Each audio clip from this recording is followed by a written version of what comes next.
నా ప్రియమైన సహోదరి సహోదరులారా, గమనించండి, తండ్రి కుమారుడిని ఎప్పటికీ విడిచిపెట్టాడు.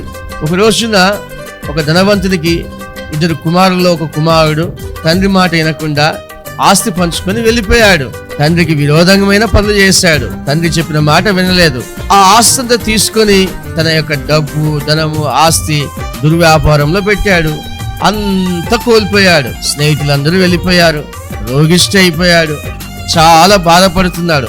బట్టలు లేవు, తినటానికి తిండి లేదు, ఉద్యోగం లేక, ఉద్యోగం అడిగితే ఎవరు ఉద్యోగం ఇవ్వకపోతే ఊరి చివరిన పందులు వ్యాపారం చేసే ఆ యొక్క వ్యాపారి దగ్గరికి వెళ్ళి, నాకు ఒక్క పూట భోజనం పెడితే చాలు, నాకు జీతమే ఇవ్వద్దు, దయచేసి నాకు ఉద్యోగం ఇవ్వండి అని అడిగితే ఆ పందులు మేపేవాడు, పందుల వ్యాపారి ఆయనకు ఉద్యోగం ఇచ్చాడు.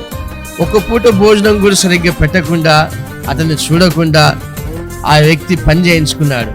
ఆకలి మంటతో అతను పొట్టు వేసినట్లుగా లేఖనాల్లో కనబడుతుంది. ఆ పొట్టు వేస్తున్నప్పుడు తన తండ్రి యొక్క ప్రేమ, తండ్రి యొక్క మనస్సు పూర్తిగా ఆ యొక్క కుమారునికి అర్థమైంది. నా తండ్రి ఇంట్లో అనేక మంది పనివాళ్ళు ఉన్నారు, ఈ పరిస్థితి వారికి లేదు.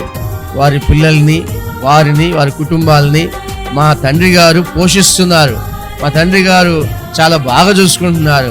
ఇక్కడైతే నేను చాలా బాధపడవలసి వస్తుంది, తినటానికి ఒక పూట భోజనం కూడా లేని పరిస్థితి అని బాధపడుతూ కన్నీరు గార్చి తన తండ్రి గుర్తొచ్చినప్పుడు అతను పశ్చాత్తాపుడై తన తండ్రి దగ్గరికి వెళ్ళిపోయాడు. వెళ్ళిపోయిన ఆ వ్యక్తిని తన తండ్రి ఎదురు చూస్తూ ఉండి దగ్గరికి వచ్చి కౌగలించుకున్నాడు. ఆ కుమారుని క్షమించాడు. ఆ కుమారుని కొరకు గొప్ప విందును సిద్ధం చేశాడు. పోగొట్టుకున్న ఆధిక్యతను తిరిగి ఆ కుమారునికి ఇచ్చి ఉన్నాడు.